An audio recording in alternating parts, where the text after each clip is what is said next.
international organizations will come to order. Today we appeal to President Daniel Ortega. Let imprisoned Catholic Bishop Alvarez go. Release him from prison. Out of an abundance of concern for Bishop Alvarez's welfare and health, let him come to the United States or to the Vatican or somewhere else, or stay right in Nicaragua, where he can again serve the people, preach the good news of the gospel, and care for the weakest and most vulnerable. Bishop Alvarez's life and ministry has been an inspiring example of compassion, kindness, integrity, and selfless service. In his homilies, he speaks of an enduring gratitude and, quote, serenity in our hearts that can only come from God, the peace that surpasses all understanding. He encourages us to be, quote, be convinced that everything is happening for our good because God loves us and because we love him. He preaches love and forgiveness, and that, quote, Christ calls his disciples not to harbor resentment and to always forgive, close quote.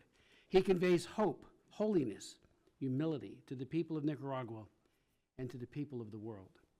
Bishop Alvarez is an innocent man enduring unspeakable suffering. Today we appeal to President Daniel Ortega, release him from prison. Let Bishop Alvarez go.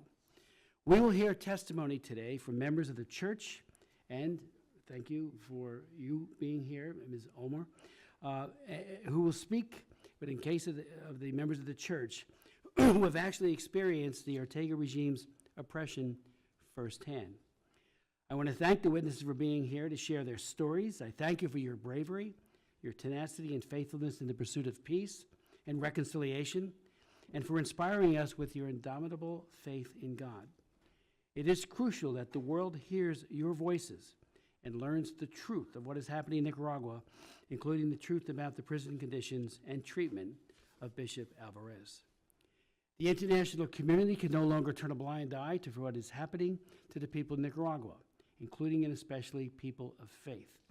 It has been my experience over the last 43 years as a member of Congress that dictatorships often rely on forgetfulness or compassion fatigue, where there's outrage at first, it begins to abate, and then the terrible misdeeds that are being done by that individual or by his or her regime, then it's just somehow people turn the page. That will not happen here as regards to Nicaragua. The regime, as we know, has closed Catholic radio stations and universities, obstructed access to places of worship, banned public way of the cross processions, and frozen the bank accounts of hundreds of Catholic institutions.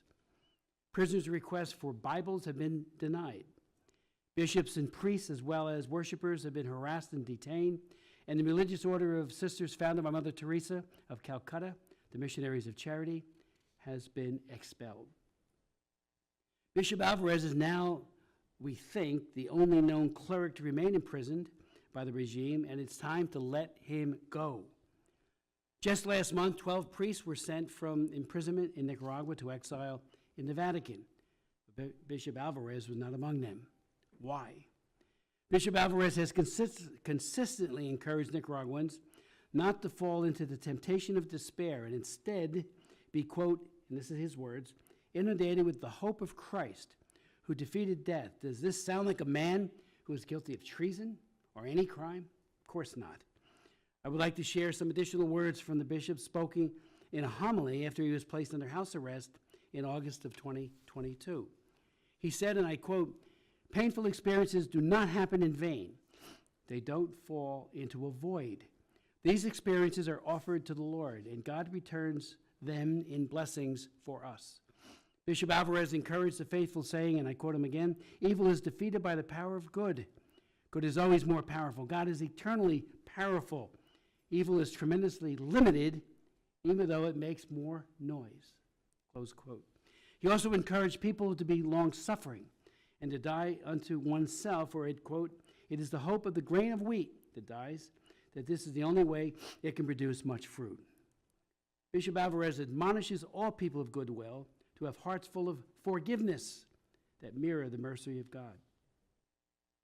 I am in awe of his courage, faithfulness, and kindness, and I know so many others in Congress, House, Senate, Democrat, Republican, people in the White House. We are in awe of his goodness and his extraordinary strength. Instead of lashing out in bitterness at his captors, including President Ortega, Bishop Alvarez has called for forgiveness, renewal, and hope. Bishop Alvarez deserves to be respected and revered and free, not persecuted and incarcerated. We again appeal to President Daniel Ortega, let Bishop Alvarez go. Release him from prison. The video of Bishop Alvarez released this week by the government of Nicaragua raises serious questions and concerns about his well-being. He has lost weight. Is he ill? Is he being provided proper nutrition and basic medical care? We have no idea what is going on day to day. The conspicuous array of food and drink on the two tables in the government video is eerily reminiscent of a trip Congressman Frank Wolf and I made back in 1989 to Perm Camp 35, the infamous Soviet political prison in the Ural Mountains that had the great people like Nathan Sharansky as prisoners there. After meeting and videotaping 24 undernourished, and I mean gaunt, undernourished prisoners, the camp warden took us to the cafeteria. Every table had an abundance of food on it. Some had bites of bread that were half eaten as if there was a fire drill, and everybody ran out the door. And the garbage cans were filled with overflowing with excess food. An absolute Potemkin village, and we let them know that nobody was fooled by such a charade. There are many questions that demand answers, and I suspect that the answers will only paint a more dire picture of the bishop's imprisonment in La Modelo, one of Latin America's most notorious prisons. I would note parenthetically, I've repeatedly requested to be able to visit Bishop Alvarez. Bianca Jagger and others have joined in. We've asked, let us go see him. And that is, we haven't even gotten a response. I asked the United States government, and that includes Congress and, of course, the executive branch, as I did in our subcommittee hearing in March, is the United States doing enough? Delay is denial when you're languishing and suffering in a prison. Sickness and all kinds of horrible things can happen to people in a prison, particularly a political prison. The United States needs to act quickly and use every single tool at our disposal.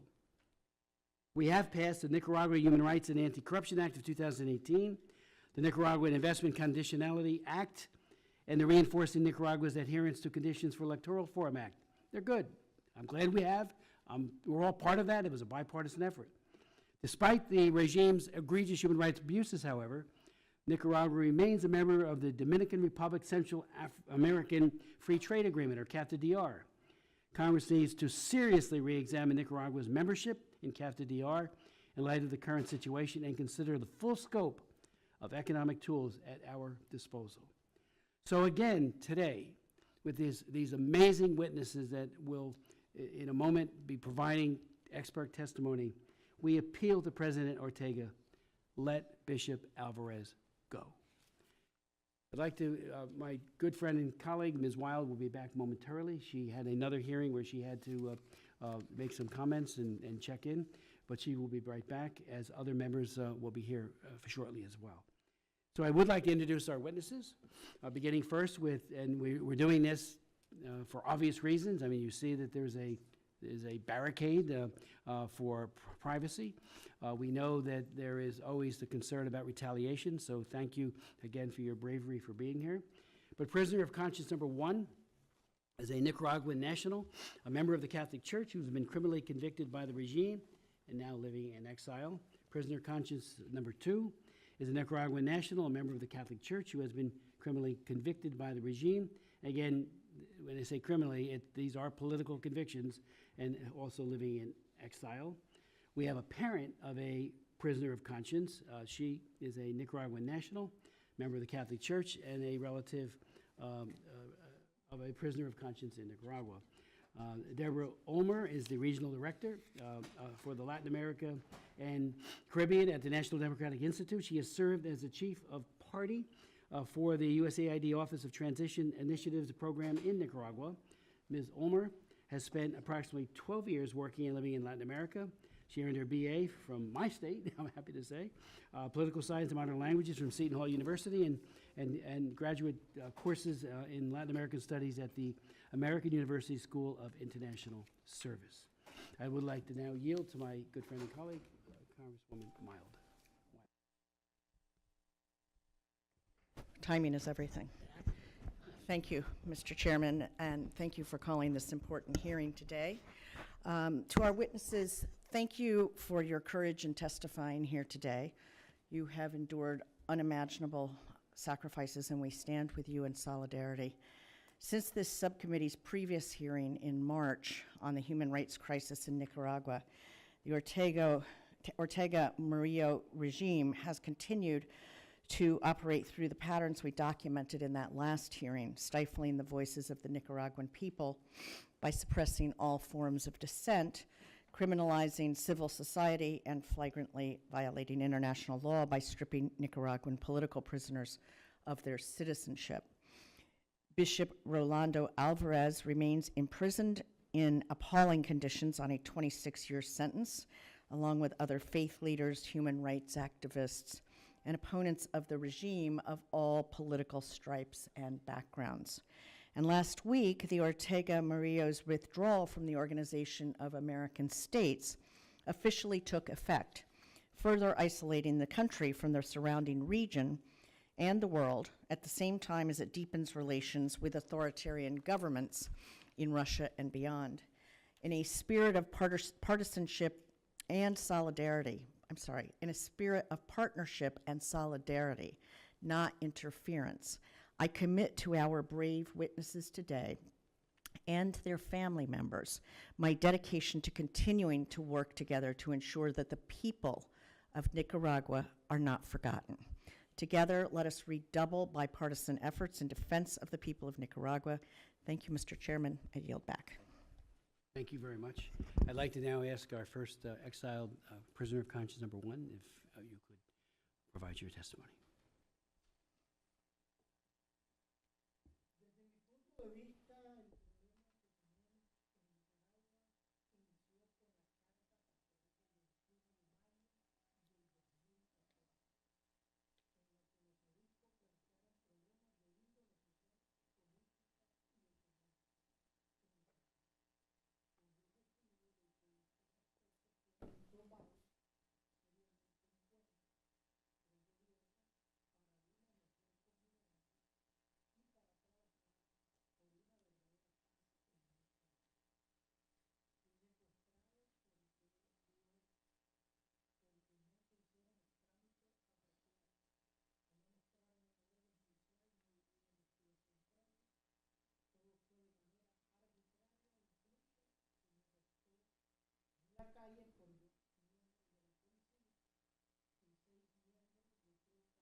From my point of view, the problem we have in Nicaragua began with the pastoral letter of May 21st, 2014, in which the bishops raised problems of social, political, and economic nature in Nicaragua, with the aim that these aspects were taken seriously into account by the government for a better coexistence and to work for a real peace in Nicaragua.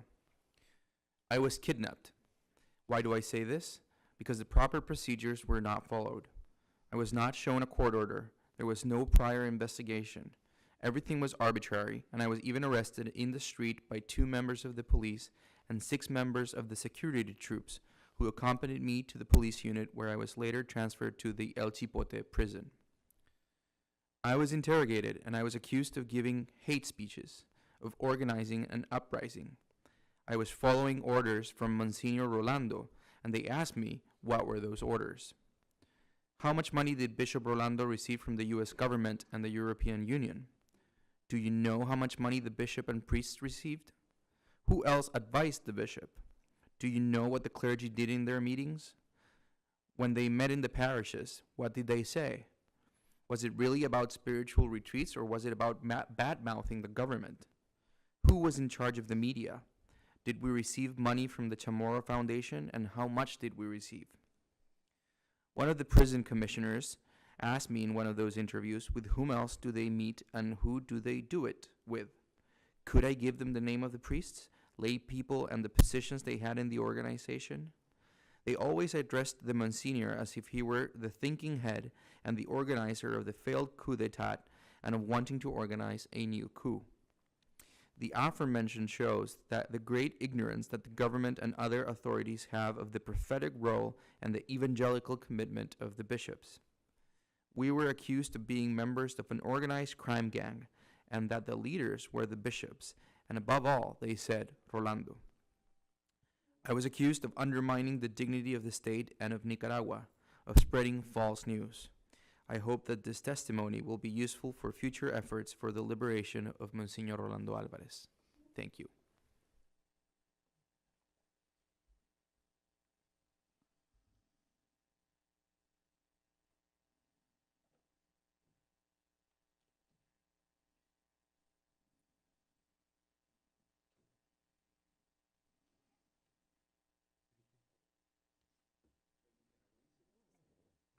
We're now hearing from exiled prisoner of conscience number 2. And the reason why we're not naming names is obvious, I think, to all, is to protect you and family members and other friends back in Nicaragua.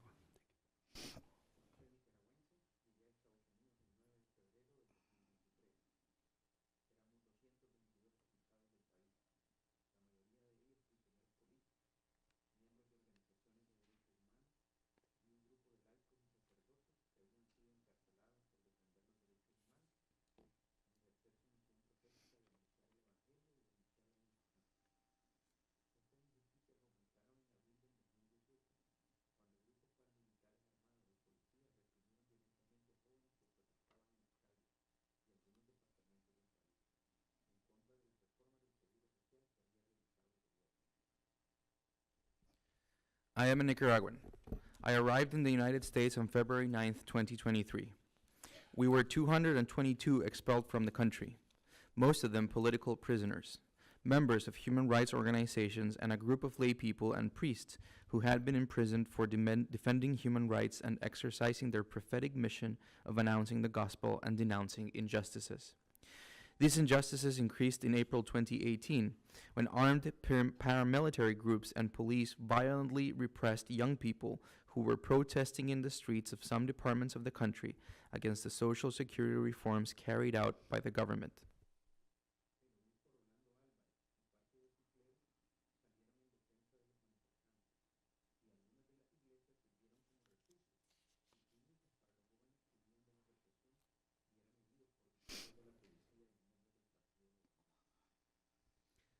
Bishop Rolando Alvarez and some of his clergy came to the defense of the demonstrators, and some of the churches served as shelters and clinics for young people fleeing repression and wounded by police and ruling party members.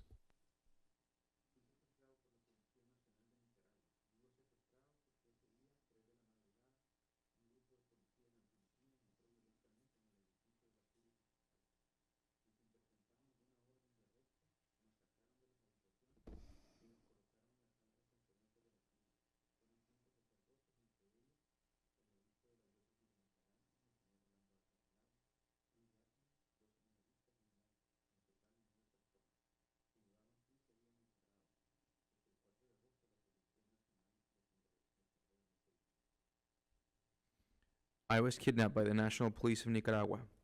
I say kidnapped because that day, at 3 in the morning, a group of riot police violently entered the building of the Episcopal Curia, and without presenting any arrest warrant, they took us out of the rooms and placed us in the conference room of the Curia. There were 5 priests, among them the Bishop of the Diocese of Matagalpa, Monsignor Rolando Alvarez Lagos, a deacon, 2 seminarians, and a layman. A total of 9 people who had been locked up for 15 days because on August 4th, the National Police locked them in that building.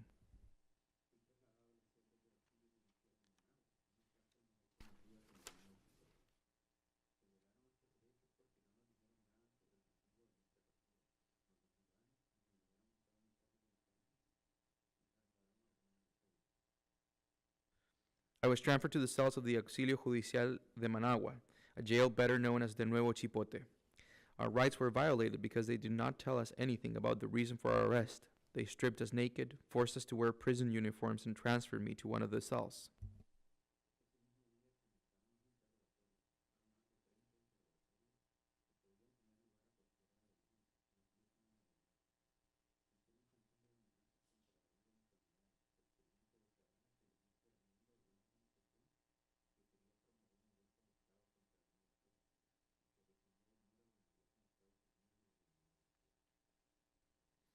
That same day, the interrogations began.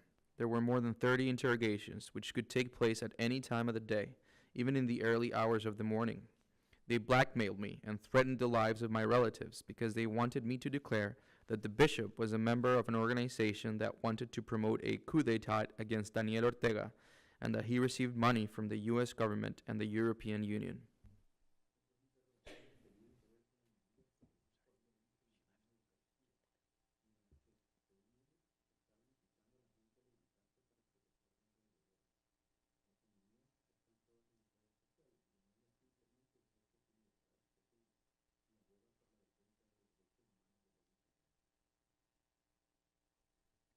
Other interrogations had to do with the homilies that the bishop had said in some Eucharists, and in which, according to them, he was inciting people to rise up to protest against the government.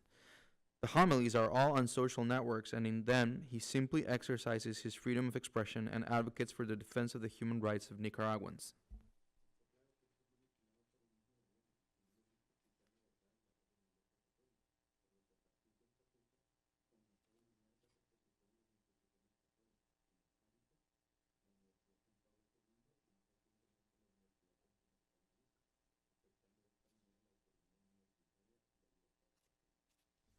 It is clear that this is manipulated by the same government that does not like to hear the truth and the voice of the Catholic Church.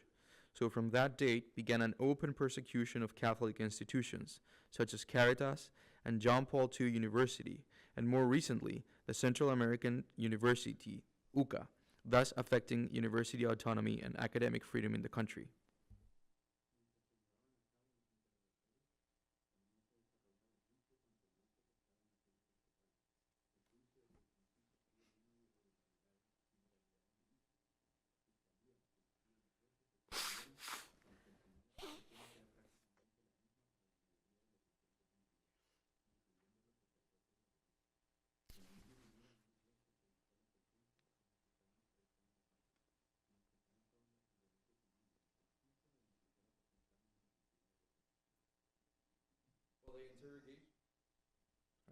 While the interrogations were taking place, the trial against the group that was in the Episcopal Curia was still also taking place.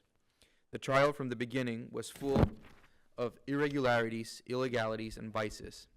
The prosecutor's office, the police, and the judges colluded so that in the end, the accusation was practically the same for the majority of the 222, including the priests and the bishop. In the same way, once the sentence was pronounced, we were accused of treason, and all our civil rights were taken away to the point of not even presenting us at the civil registry office.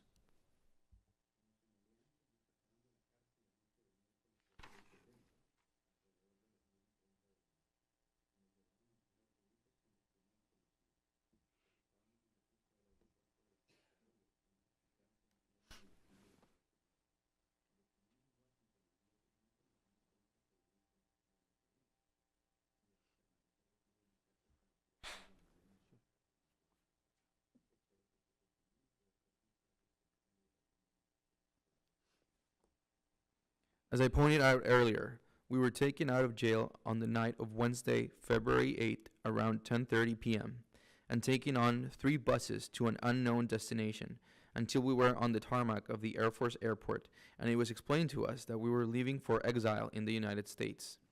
When we were in Washington the next day, we realized that the bishop was not on that plane. He is being held in the prison known as La Modelo in Tipitapa, Managua, Nicaragua. I hope that this testimony can be used to negotiate the release of my bishop, Rolando José Alvarez Lagos. Thank you. Thank you so very much. Are just extraordinary. Thank you. I'd like to now recognize a parent of a prisoner of conscience and thank her for being here today.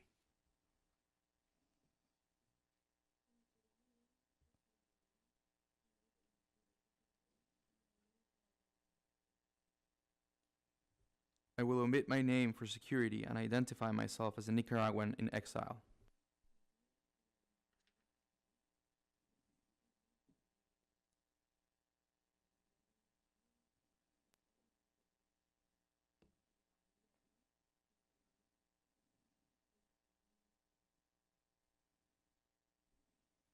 My life and that of my family changed on April 16, 2018, when the government of Nicaragua made reforms to Social Security, at which time my family and I joined the protests along with thousands of Nicaraguans.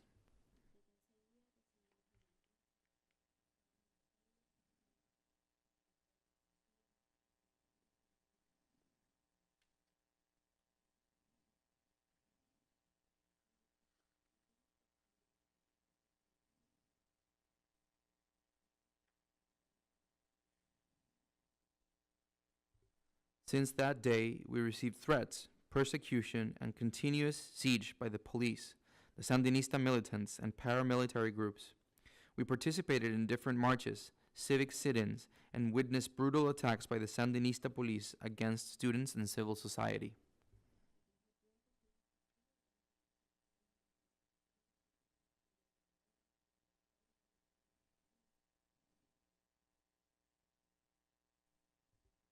At the same time, we witnessed the participation of the Catholic Church as a mediator and defender of human rights, and I will now cite some events.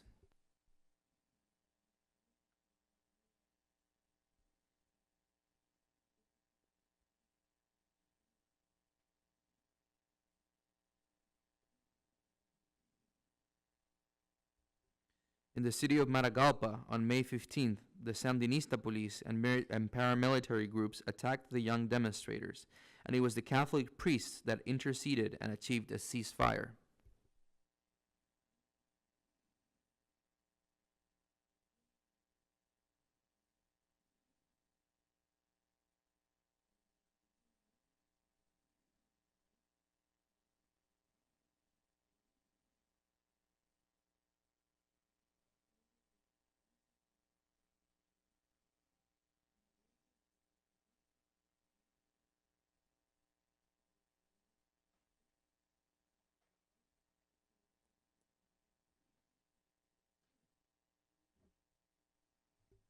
The Catholic Church opened the doors of its churches to protect the life and integrity of the students and demonstrators. On May 30th, Nicaraguan Mother's Day, a march was organized in support of the mothers of the assassinated youths. Thousands of Nicaraguans participated, and among them my family and myself. And as the march progressed, gunshots were heard. The dictatorship had snipers, and they shot at the civilian population that was participating in the marches.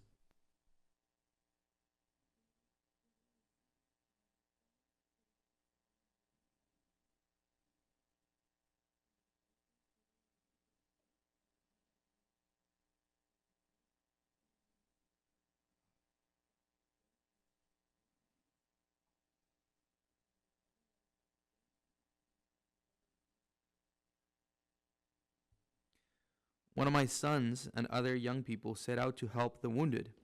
My husband, one of my sons, and I managed to get to our house. However, my other son could not. He took refuge in the cathedral of the Catholic Church. And in the early morning of the next day, my husband and I managed to get them out of the cathedral.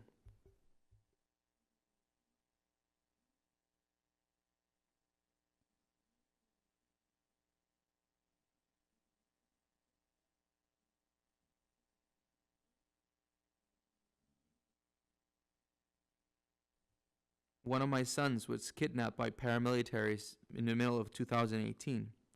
And at the time of his kidnapping, 2 Catholic priests were passing by who immediately informed us of the kidnapping.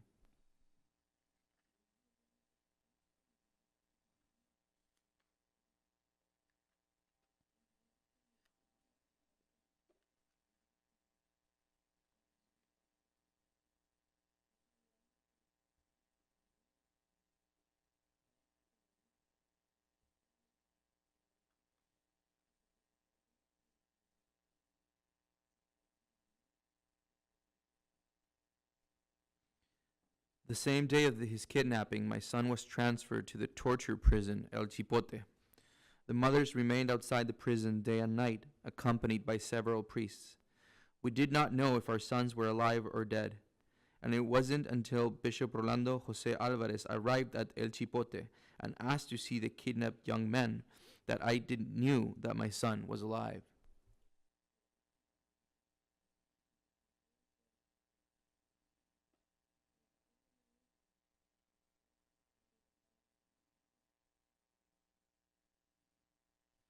Bishop Rolando Alvarez, together with all the clergy of the Diocese of Matagalpa, celebrated a mass outside of the Chipote for the freedom of the kidnapped and for the peace of Nicaragua.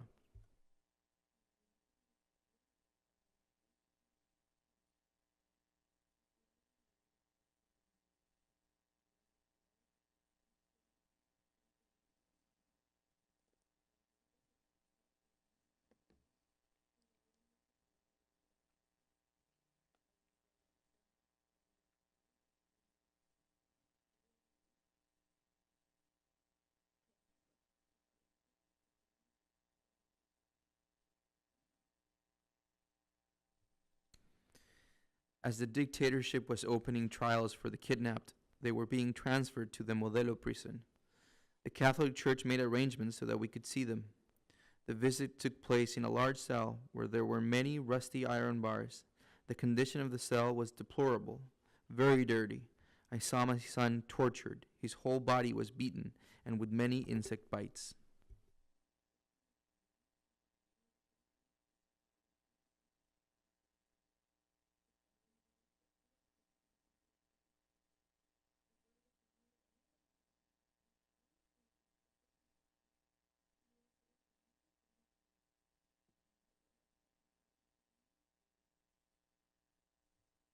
Right next to us, there were some young men, maybe between 15 and 16 years old, and you could see the torture that they had been subjected to. I remember that one of them lifted up his pants and showed me his calf.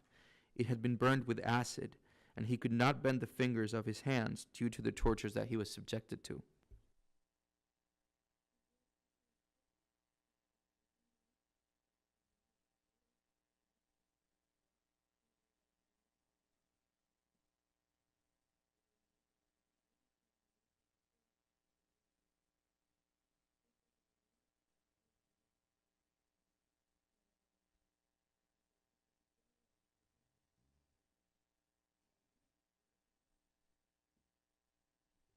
On July 13th, the Sandinista police attacked with firearms the students who were at the National Autonomous University of Nicaragua.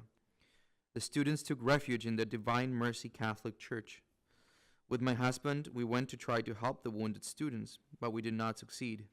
The police presence and the attack prevented us from entering. That day, 2 students died.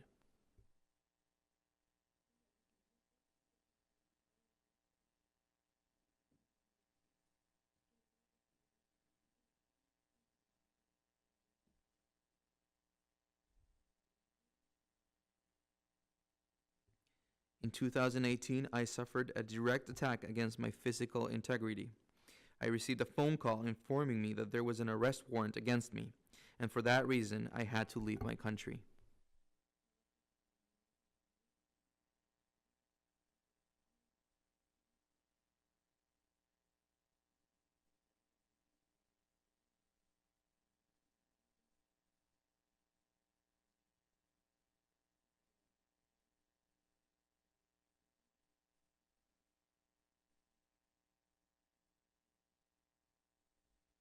All this accompaniment of the Church towards the people of Nicaragua has provoked persecution by the government.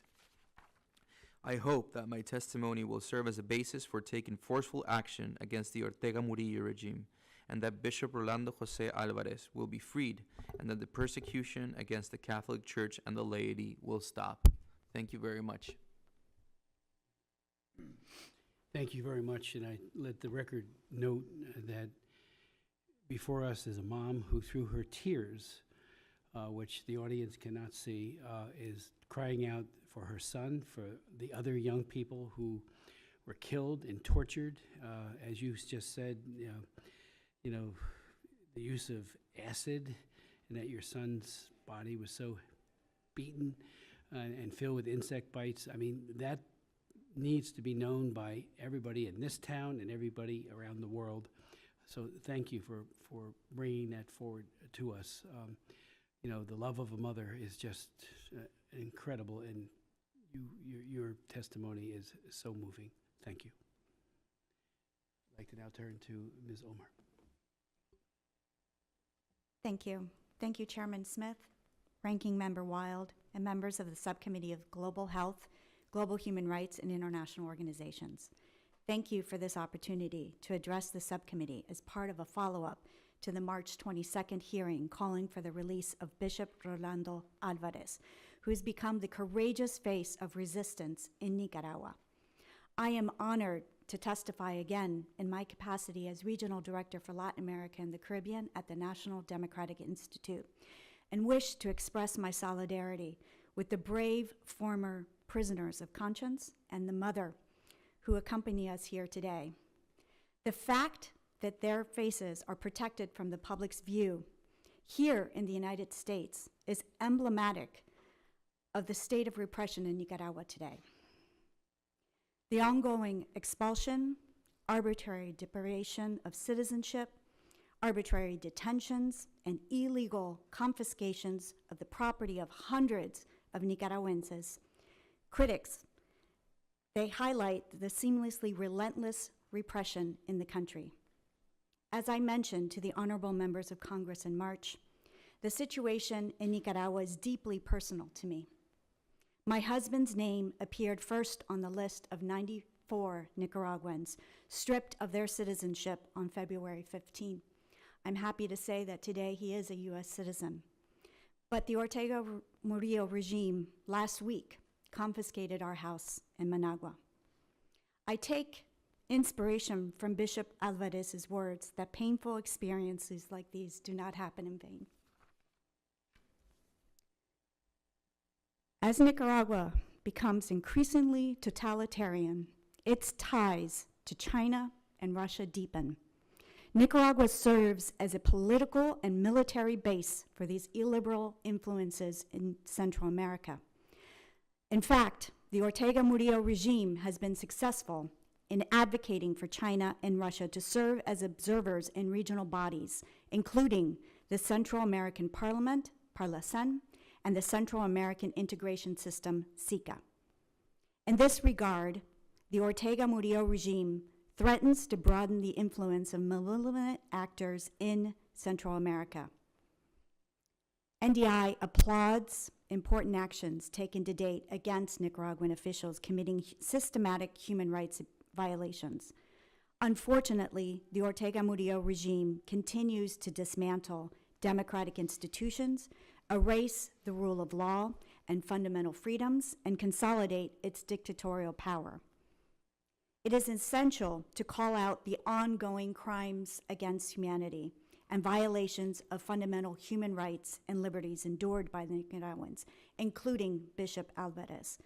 But we must not also forget about the 81 remaining political prisoners jailed since April 2018, including the mother who's here today.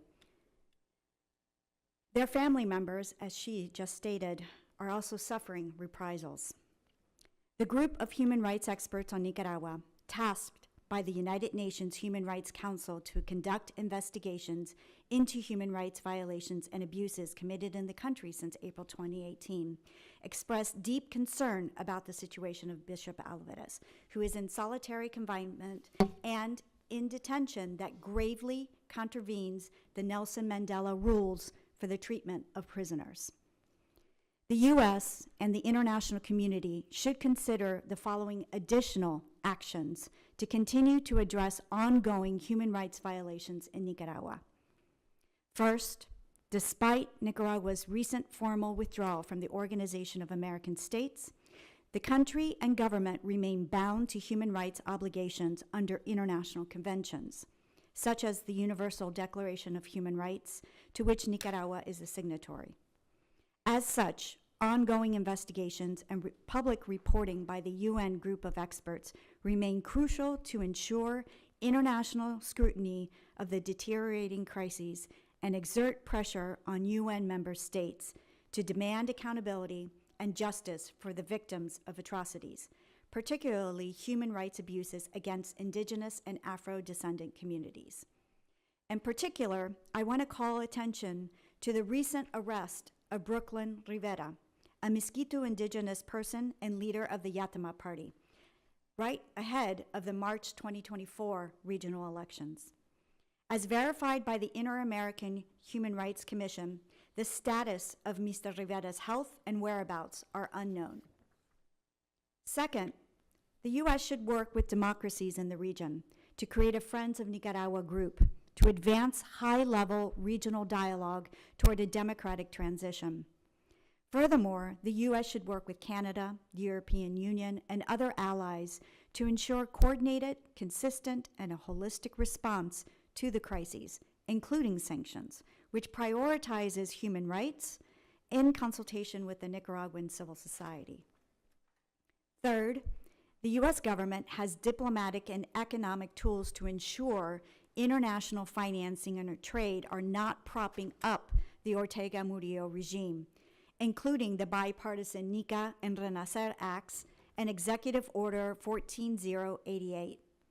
In this regard, the administration should fully use all of its tools at its disposal to sanction sectors that bolster the economic interests of the Nicaraguan regime, including CAFTA-DR.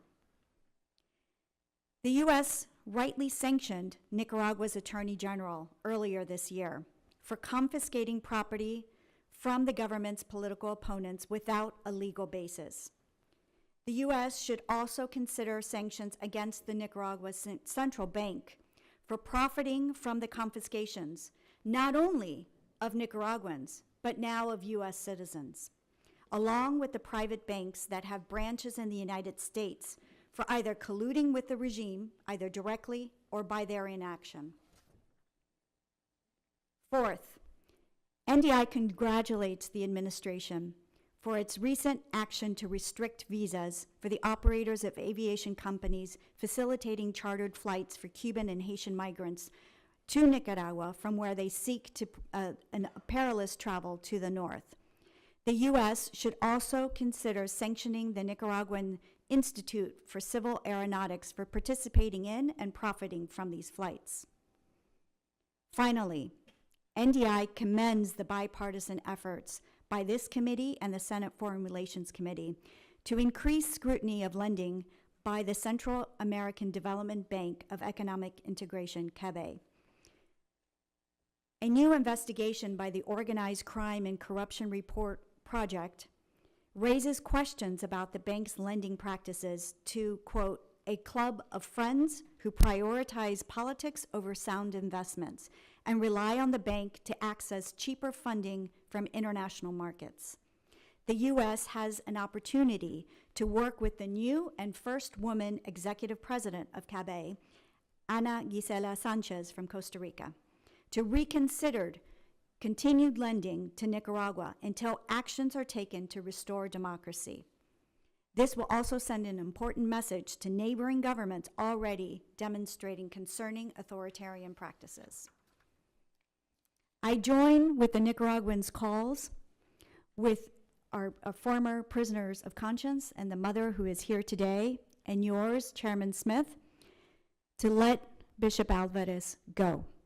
Thank you so much for the opportunity to testify, and I look forward to your questions. Thank you, Ms. Ulmer. Thank you for that tremendous testimony, for that very important prescriptive list of actions that we, the House, Senate, and the executive branch need to undertake. And your thought, and I'll ask you a question about it, and I will go to Ms. Salazar, the chairwoman of the Western Hemisphere Subcommittee, for her comments and remarks. And she is a tremendous advocate for human rights and freedom. But I thank you for calling on a collaboration with the other nations. Again, the idea of people looking askance and having compassion fatigue or anything like that, we need to double down rather than do business as usual. So thank you so much for that. It's proud to recognize our distinguished chairwoman of the Western Hemisphere Committee, Ms. Salazar. Thanks to you, Mr. Chairman, and you are the distinguished one, Representative Smith, for putting together this hearing and always caring about the people from Nicaragua. I have asked you for permission to do this hearing in Spanish, because that way it's going to be easier for you. I know that you're going to have a translator, and if not, I can translate my words, but you have a translator. And because the reason why Chairman Smith asked me to do it in Spanish is so we can transcend the walls of the United States Capitol and get to the people of Nicaragua and to everyone who's interested in this beautiful country. So, voy a hablar en español para todo aquel que nos está escuchando. Let's see if... Voy a hablar en español para todo aquel que nos está escuchando. All right. Oh, so sorry. I'm I'm sorry, Congresswoman. Por I eso will speak quiero... in Spanish for everybody that's listening to us outside of these walls. Quiero poder entonces entrar en el ritmo I want to get in a rhythm here para que usted pueda so hacer la that you can traducción do the correctamente. translation correctly for the rest of the members. Esto es un hearing que el Chairman Smith está haciendo para el beneficio de todos los nicaragüenses que quieren ver libertad en su patria. This is a hearing that Congressman Smith is holding for all those Nicaraguans that want to see freedom in their homeland. Le agradecemos a los tres que están aquí por su sacrificio. We thank all three of you that are here for your sacrifice. Lo que es inconcebible es que el régimen de Ortega se atreva a meterse con la Iglesia Católica, algo que ni siquiera el dictador Somoza hizo. What is inconceivable is that Daniel Ortega meddles or interferes with the Catholic Church, something that not even the dictator Somoza was willing to do. Y tiene a uno de los miembros de la Iglesia Católica más importantes preso hace un año. And he's holding as a prisoner one of the most important members of the Catholic Church in Nicaragua for more than a year now. Y mi pregunta es, ¿cómo Ortega sabe que puede hacerle eso a alguien tan importante en una institución And my question is, how does Ortega know that he can do this to somebody of such importance in an institution que tiene el doble de popularidad que el gobierno, que el régimen orteguista? that is twice as popular and has more confidence than the Ortega regime in Nicaragua? ¿Cómo Ortega sabe que puede hacer esto? How does Ortega know that he can do this? Quien quiera contestar. For whoever wants to answer.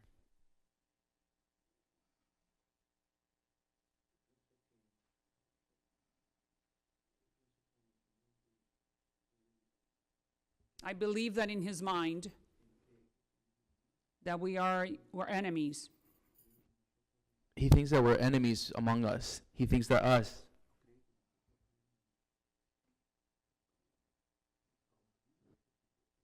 He thinks that we have promoted that supposed coup d'etat. But my question really is this. When he was in prison, and many others like him, the Sandinista guerrillas, did he forget that it was the Catholic Church that interceded for his liberation and the liberation of all of them? In other words, the Catholic Church exists to defend human rights and the dignity of the human person. Pero se le olvidó. He forgot. convenientemente. very Conveniently. conveniently. Y le reitero la pregunta. Él sabe que políticamente no tiene costo, o sí tiene costo en hacer lo que está haciendo en contra de la Iglesia Católica. Is he acting under the knowledge that there is no political cost to pay for doing what he's doing to the Catholic Church, or does he know that there is a cost? He knows there is a cost, but he doesn't care. He just doesn't care. ¿Puede la Iglesia Católica sacarlo del poder? Y si es así, ¿qué puede hacer el Papa, la institución, como ocurrió con Somoza? Can the Catholic Church get him out of power? And if so, how? Could they do it as it happened to Somoza? We can't. It's not our mission. We're not a political party. That's not what the role of the church is. Pero el obispo Obando y Bravo sí logró en su momento que los sandinistas no ganaran el poder. But Bishop Obando y Bravo, back in the day, did actually accomplish that the Sandinistas did not gain power through elections.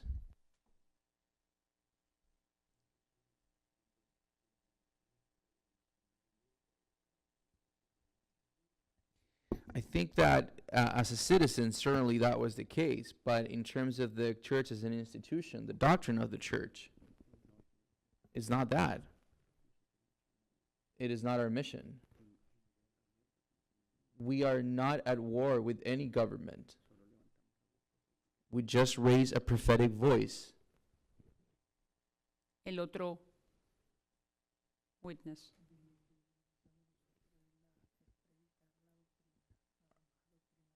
Our mission is to preach the social teachings of the church, nothing else. We are not a political party. Our mission is always to just preach the gospel with all its consequences, whatever they may be. ¿Cuáles son los puntos vulnerables de Daniel Ortega y de Rosario Murillo? Si no le temen a Dios, ¿a quién le temen? What are the soft spots or vulnerabilities of Daniel Ortega and Rosario Murillo? If they don't fear God, what do they fear? Nothing. Nobody. They themselves think that they are God, and that's it. They are afraid of losing power. That's it. Finalmente, ¿qué pueden hacer los Estados Unidos para hacer que los nicaragüenses tengan democracia? Finally, what do you think that the U.S. can do so that Nicaraguans can have democracy in their country?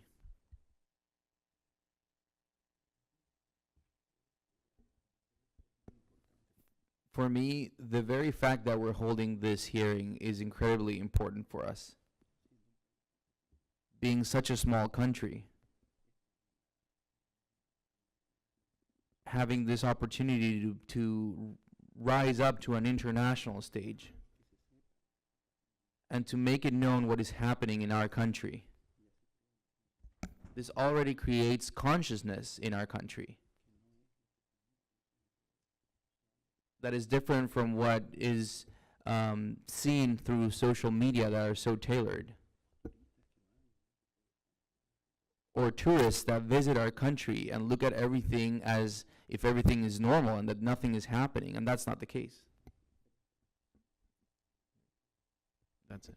Si eso es así, entonces aquí estamos los dos chairmans de los dos subcomités, If that is the case, here we are, the two chairmen of the two subcommittees el de el hemisferio occidental for the y Western Hemisphere y el de los derechos humanos, and for human rights, hablando claramente speaking clearly a la comunidad internacional to the international community, y sobre todo al régimen de Daniel Ortega y de Rosario Murillo. and specifically to the regime of Daniel Ortega and Rosario Murillo, Que nosotros no vamos a descansar that we will not rest mientras que estemos en esta posición. So long as we're in this position, Y no vamos a olvidarnos and we will not forget que son dos dictadores desalmados that they are two heartless dictators, y que se han robado el país. and they have stolen the country, Un país que fue el granero de Centroamérica. a country that used to be the grain provision for all of Central America, Que tuvo democracia gracias a Violeta Chamorro. that had democracy thanks to Violeta Chamorro, Que se escapó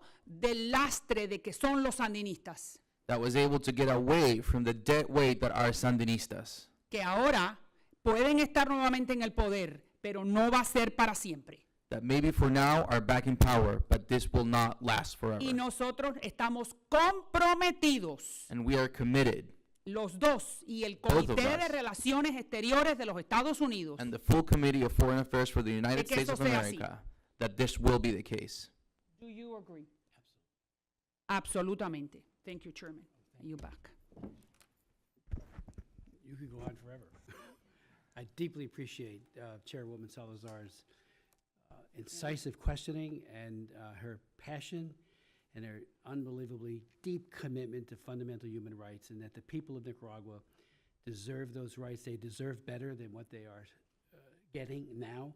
And our witnesses clearly have made it so clear that there needs to be change. And I can tell you, notwithstanding the myriad of crises that we have in the world today, whether it be the challenges of conflict, Hamas, the problems we're having, obviously, in Ukraine, and the conflict there, the crimes against humanity and genocide being committed by Xi Jinping in Xinjiang, and other human rights abuses in China, the threats to Taiwan, all of it in no way, shape, or form crowds out our focus and our concern for the people of Nicaragua, for the bishop, for all of you.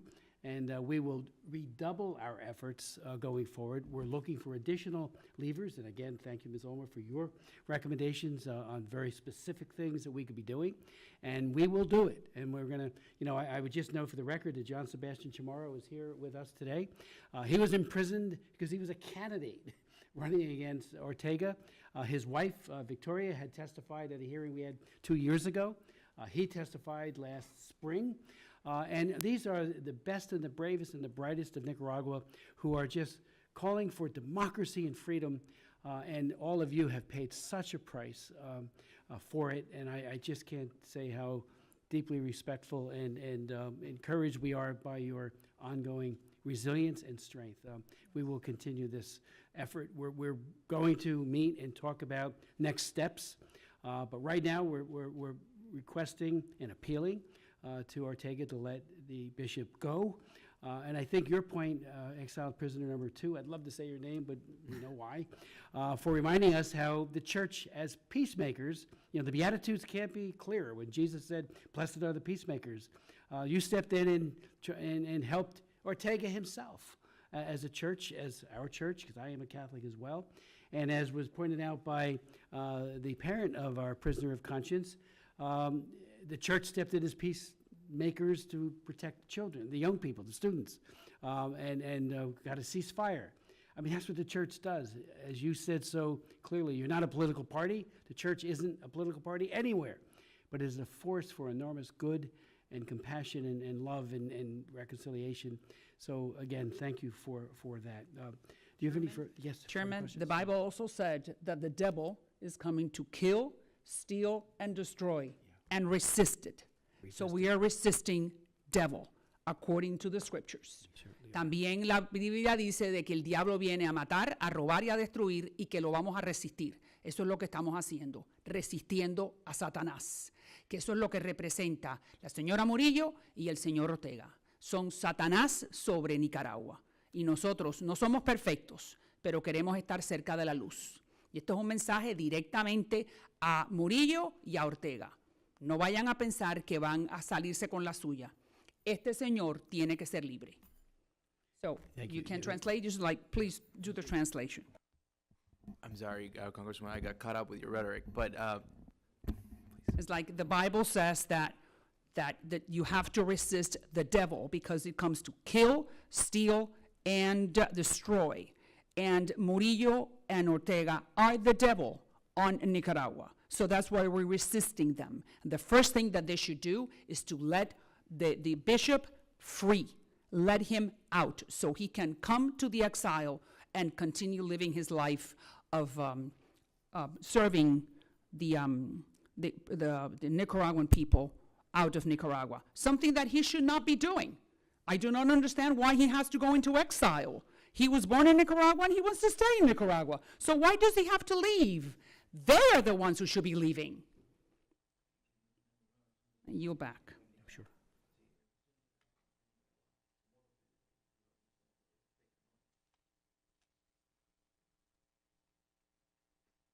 Okay. Let me just ask very briefly about that video that we all watched. And there was, the timeliness of it was interesting at best. As I pointed out in my opening comments, I have seen, because I have visited prisons and gulags for my entirety of my time in Congress. And there's always an effort to try to portray, incredibly humane conditions when you visit. They do put on a show. And that video, to me, seeing all of that food laid out for Bishop Alvarez was just a bridge too far. I mean, it was a Potemkin village, like I said in my opening comments.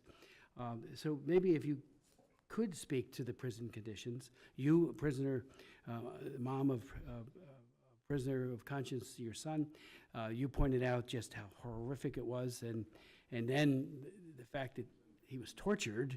I think people need to know that, and you did a, thank you for, and I know you spoke through your tears when you told us that, but people need to know the truth, and thank you for being a truth bearer on that. But that video, I watched that 3 times, and I said, are you kidding me? You think we're just going to say, oh, everything's just fine. He's sitting in a cushy chair, the television set is on, and there's platters of food right in front of him. He didn't look like he had much food before that, and he wasn't eating either. And again, and I don't want to repeat myself, but it reminded me exactly what I saw at Perp Camp 35 with Frank Wolf in 1989. I didn't mention this, but they even had in this so-called cafeteria, which the political prisoners there, including Nathan Sharansky, never saw. They had like when you go to McDonald's, you see the caloric count of every food item, the hamburger equals how many. They had that up there. And I said, who do you think you're kidding? So I just, if you could maybe speak to that video, if you would like. And about the bishop, I think there's been an attempt to confuse that somehow he wants to stay in prison. I don't think that's the case. He wants to be free. And I think, and that might mean coming here. It might mean going to the Vatican. But, as Congresswoman, Chairwoman Salazar pointed out, I thought of another scripture as he was speaking, when it said, what does it profit a man to gain the entire world and lose his soul? Is this all worth it? All this power and having, don't they have enough riches? Don't they have enough power, and as well as their cronies? Try reaching out to people and get in their shoes. A little empathy would certainly go a long way. But if you could speak to the video, I'd appreciate it. Just as you have mentioned, Congressman Smith, that video is nothing but a show that's been put on by the regime. We lived it ourselves. When we had visitors at the prison, it was exactly the same situation. A room would be prepared so that the family members would feel at ease with our conditions and that they could see that we're all okay. They would ask them to smile for the cameras because there would be a picture taken of the visit and that they should also smile. Not just us, but also our family members. So we're fully aware that this is nothing but a show. I mean, even the food that was there was exquisite and not what we would receive. The day of our visit, we will always have that like spread of food laid out, but it was never given to us. What is very noteworthy is that the officers of the prison that would serve the food and would be very kind to us or nice when speaking to us in those days were the same ones that would later be at the courthouse testifying lies against us.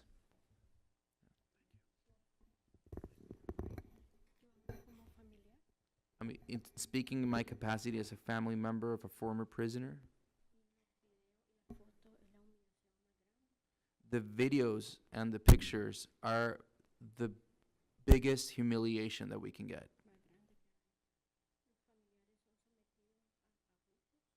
Family members are submitted to abuse.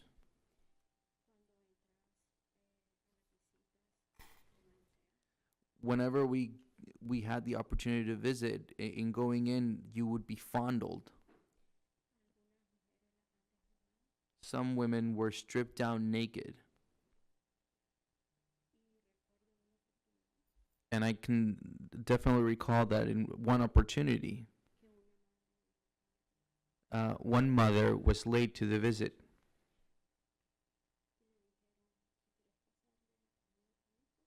And they told her, if you want to give food to your son,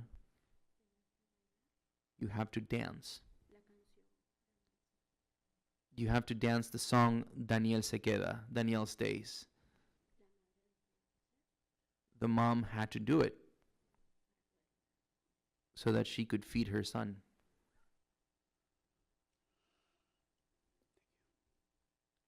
One question to Ms. Ulmer. You gave, again, that excellent prescriptive list of things we could be doing, and I thank you for that. You mentioned the importance of the central bank, and, we've seen with Iran and with other sanctions that have been imposed by our government over the years, that's when you really get their attention. GSP, all those things are all important. The CAFTA, that would be an area. And I hope the regime realizes that we're just beginning. And you saw the passion of Chairwoman Salazar. I feel the same. She is, absolutely committed, has been doing this her entire life as well. So if you could maybe speak to and elaborate a bit on some of those actions that need to be taken. Thank you for the question. I'd like to start off with the question that Chairwoman Salazar posed first. What are the vulnerabilities? I heard Juan Sebastián Chamorro behind me say they fear the population. All of this, the sham, all of the false information, the attacks against the Nicaraguenses, the fear I hear in these brave souls that are sitting next to me. They fear the population. This is what they fear. And again, I'm so grateful and so honored to be sitting aside them. What else can we be doing? I mentioned the central bank because I'd like to speak about my own personal experience. These criminals are trying to not leave traces of their illegalities. In confiscating our houses, they are not leaving any papers. They're telling, if we have tenants, they're telling our tenants that they have to sign new leases, but are not being provided what those leases are or the terms. Furthermore, they're being told to go and pay the central bank in person so that they won't have wire transfers or any paper trails. They will make mistakes, and we will document those mistakes. And this is why it's important to be documenting today the crimes that they are committing, because the population will regain their democracy. They will be able to go back to a free land. I'm certain of that, and that is what I'm dedicated to doing. What else could we be doing? I want to highlight the efforts of the Nicaraguans that are here not only in the US, but also in exile in Spain, in Mexico, and Costa Rica, and inside of the country, of the brave souls that are still there and their family members that are still there. They're trying to find a common ground for peaceful change for when a political opening does occur. These efforts can be bolstered by sustained U.S. democracy assistance that supports journalists, civic, environmental, human rights, and youth activists, and the democratic opposition. To shine a light on the crimes against humanity, to monitor international financial bank loans, to disrupt information manipulation, to generate a consensus toward a democratic transition. A return to democracy, however, will only likely succeed when the Nicaraguan efforts are bolstered with international support. CABE has been playing an unfortunate role in supporting not only the Murillo and Ortega regime, but others that are becoming less democratic in Central America. I think we have a golden opportunity to now work with the new president who comes from Costa Rica to rethink the lending to Nicaragua. Thankfully, a UN environmental fund was recently stopped. I believe that was after the hearing in March, because we shined a light on what's going on with the indigenous lands and the settlers. It's important to continue the pressure and to really look at the bank lending. That's absolutely, we have voice and vote at the World Bank, at the International Development Bank. We have that influence. We need to also work with colleagues at CABE because they are bankrolling dictators. The sanctions, DR-CAFTA, that is something that the Nicaraguans are calling for. And we have been very careful to provide individual sanctions to really only harm the regime that are committing crimes against humanity, and not widespread sanctions. The Ortega Murillo regime has attempted over the past couple of years to manipulate the information as if we are calling for a widespread blockade, and that is not the case. The Nicaraguans need to understand that our sanctions have been targeted to individuals who are causing harm, including the Attorney General and others now at the Supreme Court, and what's left of the Supreme Court. There's a lot of change going on, and there is analysis within the country that the firing of almost 900 individuals at different levels, the Supreme Court, national and local levels, of judges, of administrative staff, they fear information getting out to other nations. They fear that their own officials who have worked in government and are now fleeing the country, they fear that the information is getting out. And now they are clamping down to the point of completely erasing the Supreme Court and moving all of their illegalities to the Attorney General's office, which is now judge and jury. There's a lot more work that can be done, for sure. And I thank you, both Chairwoman Salazar, Chairman Smith, and Ranking Member Wild, for all the efforts in keeping the light on Nicaragua. Thank you very much, Mr. Chairman. I'm going to pick up right there. Speaking of information getting out, I'm very interested and concerned with the topic of freedom of the press. And in July 2023, a Nicaraguan journalist said, in Nicaragua, there is not a single independent media outlet that operates within the country. You're nodding your head. I take it you agree with that statement? Excuse me. Can you speak to any efforts by the regime to restrict or surveil internet use and other forms of digital information sharing? Thank you for that question. Back in March, I believe I had mentioned that the Russians, according to the Pentagon and other sources, have set up satellites. I've seen the satellites for myself when I was there in 2019. With their new embassy and these satellites, the belief is that the satellites are there to not only surveil the opposition within the country, but they're also surveilling opposition throughout Latin America, or at least throughout Central America. There is no doubt in anyone's minds that the regime is working closely with Iran, with Russia, with China, to not only surveil their own, but also to replicate or manipulate information. The surveillance, however, has also started a while back ago through what they call community policing.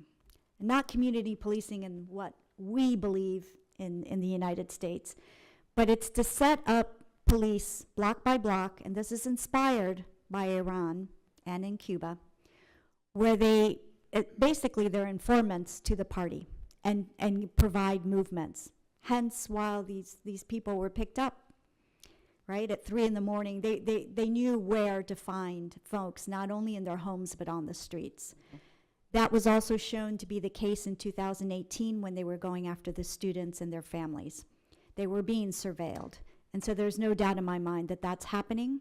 There is no freedom of press, of speech, of movement, of assembly that you can speak of anymore in Nicaragua. So let me ask you this. Are there any effective pathways for the United States and international partners to attempt to protect independent media workers or outlets broadcasting and publishing independent coverage of events in Nicaragua? Absolutely. Journalists today are circumventing this restriction. They're operating on the outside, and that's thanks to support by the United States of lifting the Nicaraguans' voices outside of Nicaragua and throughout the territories. That is one way to continue to shine a spotlight on Nicaragua. They're working from the outside. Meaning they're not in the country? They're not in the country Okay, so anymore. that's how, because I was going to ask about their safety and well-being. But they have journalists and they have their informants that they protect inside of the country. And how can we best support that? I think what we need to continue to provide democracy and civic government assistance. That is the best way to support organizations that work with the journalists, but organizations that also provide human rights protection mechanisms. Unfortunately, that means many times that these individuals have to leave their countries, and they can't stay in their country. They shouldn't have to leave their countries, but many times, for their own safety and protection, there are mechanisms now, but that is supported by the Inter-American Human Rights Commission and other mechanisms to protect these individuals. If I could just ask one last piece of this question about journalism and freedom of the press. So it's encouraging to hear that the journalists are finding a way to circumvent it outside the country. But can we assume from the past testimony here and what you just told us about informants literally going block by block, that journalism is essentially unavailable to people in Nicaragua? I mean, it's more for the purpose of educating the outside world about what's happening in Nicaragua than it is in bringing truth to the residents and citizens? I have to say, by the flood of WhatsApp messages I've just received, Nicaraguans are receiving the information inside. Well, that's encouraging. I always like to end my questioning on an encouraging note, so I'm going to yield at this point. I may have other questions, but thank you. Thank you. Thank you again. Matter of fact, you wanted to ask him now, that'd be great. 'Cause I'm Sure. just gonna Great, thank our happy witnesses. to. I don't like to hog the time. So I will proceed. Thank you very much, Mr. Chairman. Switching gears, not on journalism here. What avenues do you see for constructive engagement in defense of human rights in Nicaragua, given particularly the regime's increasing retreat from international fora and efforts to cut off contact, even banning the Red Cross? Obviously, it's encouraging that 222 political prisoners were released to the United States, and 12 Catholic priests were released and sent to Rome, but it seems pretty clear that these individuals are likely to be stripped of Nicaraguan citizenship and and perhaps tried for spurious claims of treason. And all of that is just obviously very, very concerning. So I'd like to know what you see as the best strategy for engaging on the defense of human rights. That's in many ways, the purpose of this subcommittee, to try to figure out how we actually help people who are suffering human rights abuses. So we'd love to hear from you. Thank you for the question. So as Nicaragua's isolation from regional and international organizations sort of reduces the checks on Ortega Murillo's power. But despite their withdrawal from the OAS, the government and the country remained bound to several human rights obligations under international instruments, such as the Universal Declaration of Human Rights.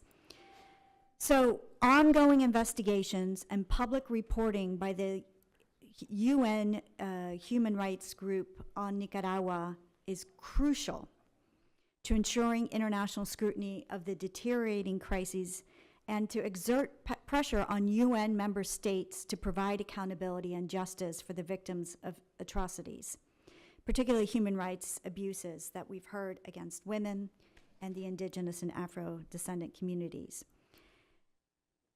The U.S. should also work with those democracies throughout the world, but particularly in Latin America. It took the jailing and not even the deaths, but it took the jailing of so many political prisoners, prisoners of conscience, and touching the Catholic Church for other members of this hemisphere to speak out. I think we now need to work with them to exert pressure. They're watching very closely, and they are human rights advocates. We need to be working with them to find other avenues to reach out and to pressure Ortega Murillo. And you just made reference to the priests who were imprisoned. Do you think that that was key to the rest of the hemisphere taking note, as opposed to individuals outside the priesthood being imprisoned, which happens regularly and often? In my personal opinion, yes. Yes. Given the history of Latin America, yes. Thank you. Thank you very much for your excellent testimony and the work that you do in this field. I yield back, Mr. Chairman.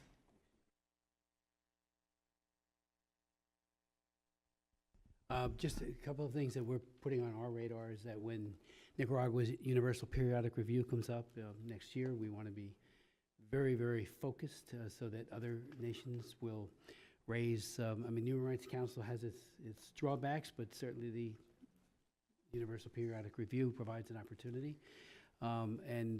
We do raise these issues with other UN fora, including human rights, the High Commissioner there.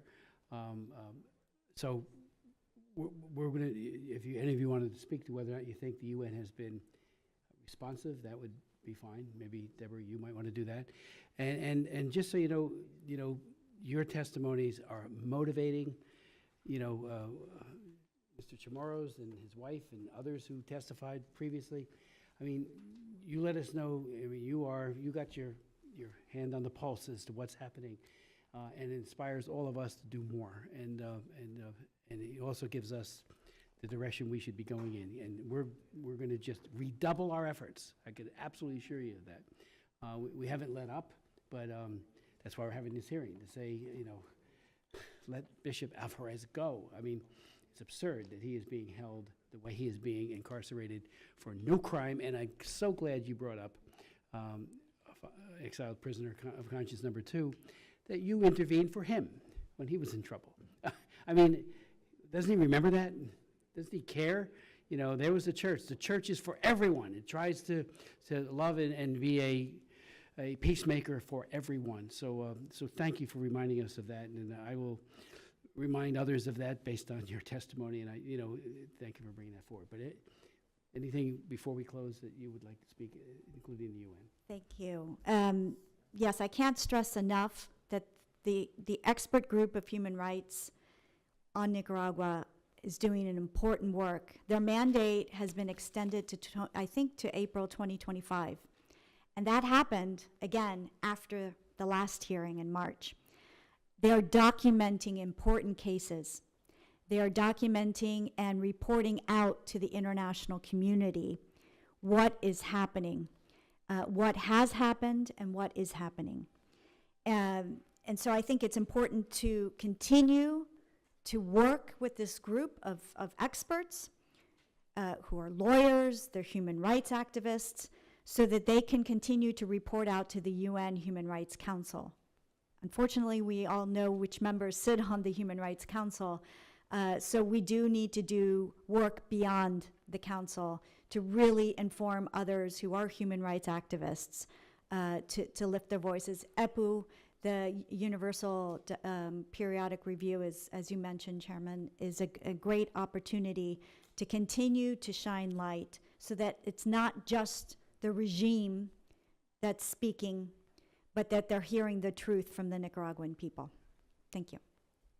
Would anyone else like to offer any further commentary before we close? I just want to say on behalf of all three of us sitting here today, and on behalf of all Nicaraguans in exile, we're extremely thankful for the efforts that you're putting in. Thank you so very, very much. If I could just say it's our honor and our privilege to do so. Absolutely. If I may just add one last point, it's an important point. The 222 former political prisoners that are in the United States, we need to help them expedite their political asylum cases. They do not have benefits. They do not have benefits. And I know Chairwoman Salazar has put forth a bill. We are here to support that, to make sure that these important citizens, so that they can remain engaged in the future of their country, it's important that they have benefits, that they're able to make a living wage. They have work permits, but they don't have benefits, and they don't have citizenship. And their parole has only been granted for 2 years. It's important, please, to keep that in mind. Thank you, and I'll just conclude with this. I did put together a letter that has gone over to the Secretary of State, and without objection, that'll be made a part of the record, which lays out a number of things we think state could and should be doing. And we do it in the spirit of partnership with the administration, and I do hope that they will take it seriously.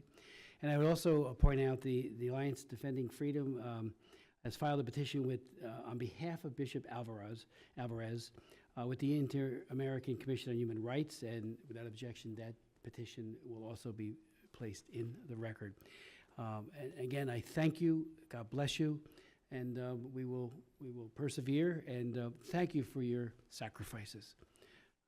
They are not